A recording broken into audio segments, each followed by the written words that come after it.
श्री स्वामी समर्थ. स्वामी महाराज तुमच्या सर्व चांगल्या इच्छा पूर्ण करो ही स्वामींच्या चरणी प्रार्थना करते आणि आजच्या या नवीन व्हिडिओला सुरुवात करते.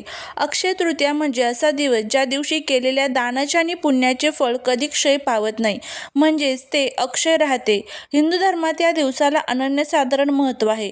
2026 मध्ये अक्षय तृतीया कधी आहे, पूजेचा शुभ मुहूर्त काय आणि या दिवशी कोणते उपाय करावेत, त्याचबरोबर या दिवशी सोन्या चांदीपेक्षाही मौल्यवान ही एक वस्तू आपल्याला घरी आणायची आहे, याच वस्तूचा खरा मान आहे, याबद्दलची संपूर्ण माहिती, या दिवशी काय करावे काय टाळावे, संपूर्ण माहिती आजच्या व्हिडिओमध्ये मी तुमच्यासोबत शेअर करणार आहे. त्यामुळे व्हिडिओ हा स्किप न करता शेवटपर्यंत नक्की पहा.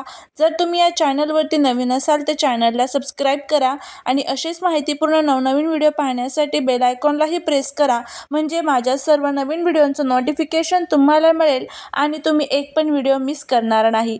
त्याचबरोबर कमेंटमध्ये जय माता लक्ष्मी लिहायला अजिबात विसरू नका, जेणेकरून माता लक्ष्मीची तुमच्या कुटुंबावर, मुलांवर अगदी भरभरून अशी कृपा होईल. 2026 मध्ये अक्षय तृतीया रविवार 19 एप्रिल रोजी साजरी केली जाईल. तृतीया तिथीचा प्रारंभ 18 एप्रिल रात्री उशिरा होत आहे. तृतीया तिथीची समाप्ती 19 एप्रिलला रात्री होत आहे. पूजेचा शुभ मुहूर्त हा सकाळी 6:10 ते दुपारी 12:30 असणार आहे. यामध्ये आपल्या पंचांगानुसार थोडासा बदल होऊ शकतो. या दिवसाचे महत्त्व सांगणाऱ्या अनेक कथा आपल्याकडे आहेत. त्यामध्ये याच दिवशी त्रेतायुगाची सुरुवात झाली होती असे मानले जाते. भगवान परशुराम यांचा जन्म याच दिवशी झाला होता. भगवान श्रीकृष्णाने द्रौपदीला अक्षय पात्र दिले होते आणि सर्वात महत्त्वाचे म्हणजे बद्रीनाथ धामाचे दरवाजे याच दिवशी उघडले जातात असं आपल्याला सांगितलं जातं. असे अनेक प्रकारचे नियम आणि अनेक प्रकारच्या गोष्टी ह्या आपल्या धर्मशास्त्रांमध्ये आपल्याला बघायला मिळतात. सर्वात महत्त्वाचं म्हणजे या दिवशी काय करावं याबद्दलची माहिती आपण घेऊया. अनेक लोक या दिवशी सोने चांदी खरेदी करतात. असे मानले जाते की यामुळे घरात लक्ष्मीचा कायम वास राहतो.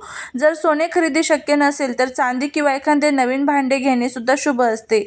या दिवशी पाणी, छत्री, पंखा किंवा थंड फळांचे उदाहरणार्थ टरबूज दान करणे सर्वोत्तम मानले जाते. आपल्या पूर्वजांच्या स्मरणात या दिवशी पितृतर्पण किंवा पिंडदान केल्याने त्यांचा आशीर्वाद मिळतो.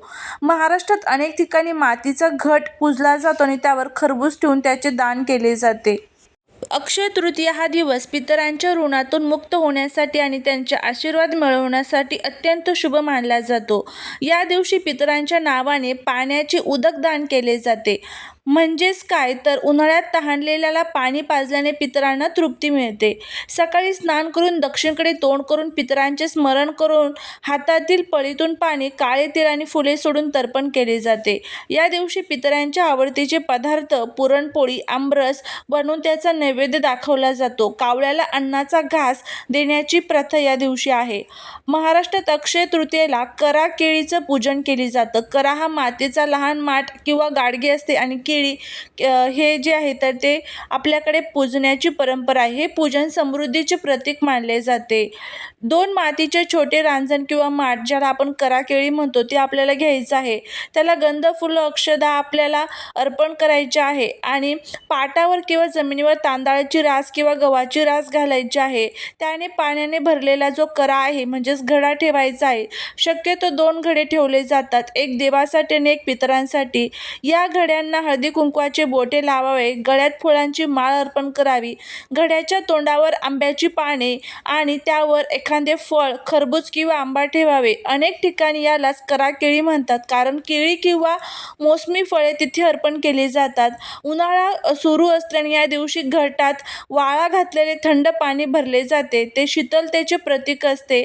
घराच्या सुखशांतीसाठी आणि पितरांच्या आशीर्वादासाठी घटाची मनोभावी पूजा केली जाते, आरती केली जाते, पितरांचे स्मरण केले जाते, सुवासीन जेव घातली जाते. तुमच्याकडे जर एखादी सुवासीन मृत्युमुखी पावलेली असेल तर तिच्या सुवासीन म्हणून तिला एखादी जी महिला असते तर तिच्या नावाने ती जेव घातली जाते.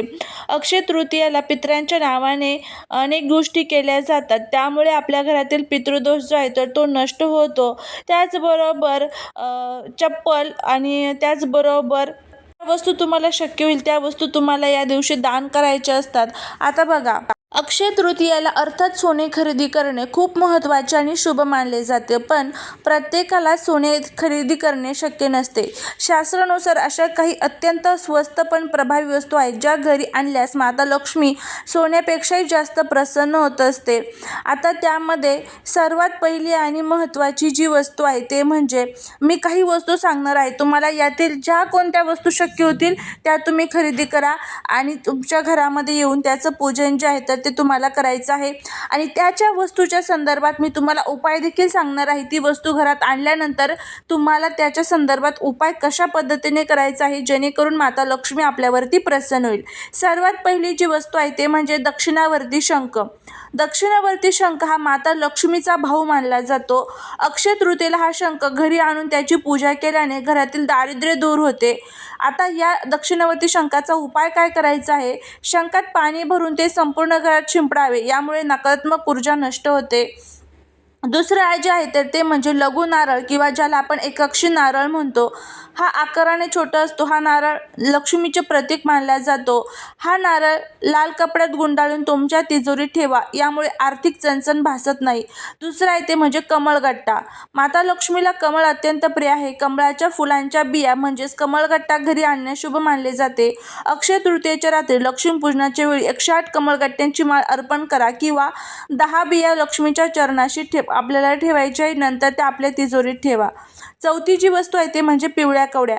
समुद्र मंथनातून उत्पन्न झालेल्या कवड्या लक्ष्मीला आकर्षित करतात. 5 किंवा 11 पिवळ्या कवड्या आणून त्याची हळदी कुंकवाने पूजा करा आणि त्या लाल कपड्यात बांधून धन ठेवण्याची जागी ठेवा. यामुळे माता लक्ष्मी आपल्यावरती प्रसन्न होते. पाचवी जी वस्तू आहे ते म्हणजे खडे मीठ आणि धने. बजेट अगदीच कमी असेल तर खडे मीठ आणि अख्खे धने घरी आणणे हे सोने खरेदी करण्याइतकेच पुण्यकारक मानले जाते. धने हे समृद्धीचे प्रतीक आहे. अक्षय तृतीयेला धने विकत घ्या. त्यातील थोडे धने लक्ष्मीसमोर अर्पण करा आणि उरलेले धने कुंडीत किंवा बागेत पेरा. जसे धने उगवतील तशी तुमची प्रगती होईल असे मानले जाते. अक्षय तृतीयेला काही विशेष उपाय केले जातात. त्यामध्ये तुळस पूजन केलं जातं. या दिवशी तुळशीला कच्चे दूध मिश्रित पाणी अर्पण करावे आणि तुळशीजवळ शुद्ध तुपाचा दिवा लावावा. यामुळे घरात सुख समृद्धी नांदते. अक्षय तृतीयेला केवळ वस्तू आणून चालत नाही तर जलदान श्रेष्ठ आहे. उन्हाळ्याचा दिवस असल्याने पाणी पिण्याची माठ, छत्री, अनवाणी चालणाऱ्यांना चप्पल किंवा थंड फळे दान केल्याने पितृदोष निवारण होऊन लक्ष्मी प्रसन्न होते. लक्ष्मी माता घरात येण्यासाठी मुख्य दरवाजा स्वच्छ असावा. या दिवशी दरवाजावर हळदी कुंकवाने स्वास्तिक काढा आणि आंब्याच्या पानांचे तोरण लावा. यामुळे घरातील नकारात्मकता बाहेर थांबते. जर तुम्हाला पैशांची सतत अडचण येत असेल तर अक्षय तृतीयेच्या दिवशी घरात कनकधारा स्तोत्र किंवा श्रीसूक्त लावावे किंवा स्वतः वाचावे. अशा पद्धतीने ही सर्व माहिती जी आहे तर ती मी तुम्हाला दिलेली आहे. अक्षय तृतीयेला ह्या वस्तू ज्या आहेत तर त्या आपल्या घरामध्ये खरेदी करून आणा. याच वस्तूंना खूप जास्त मान आहे. या वस्तू जर तुम्ही घरामध्ये खरेदी करून आणल्या तर आपल्या घरातील माता लक्ष्मी आपल्यावरती प्रसन्न होते. भगवान विष्णूंना प्रसन्न करण्यासाठी या दिवशी घरामध्ये विष्णू सहस्त्रनाम, व्यंकटेश स्तोत्रमचं जे पठण आहे तर ते आवर्जून करायचं आहे. भगवान विष्णूंना तुळसी आवर्जून अर्पण करायची आहे. माता लक्ष्मीला गुलाबाचे फूल, कमळाचे फूल आवर्जून अर्पण करायचे आहे आणि अक्षय कलशचं पूजन देखील करायचं आहे. या छोट्या छोट्या गोष्टी अक्षय तृतीयेला करून बघा आणि बघा तुम्हाला याचा खूप चांगला फायदा जो आहे तर तो बघायला मिळेल. चाललेली सेवा ही महाराजांच्या चरणी रुजू करते. जर तुम्हाला हा व्हिडिओ आवडला तर लाईक, शेअर, सबस्क्राईब करा. भेटूया पुढच्या एका छानशा नवीन व्हिडिओत एका नवीन माहितीसोबत. श्री स्वामी समर्थ.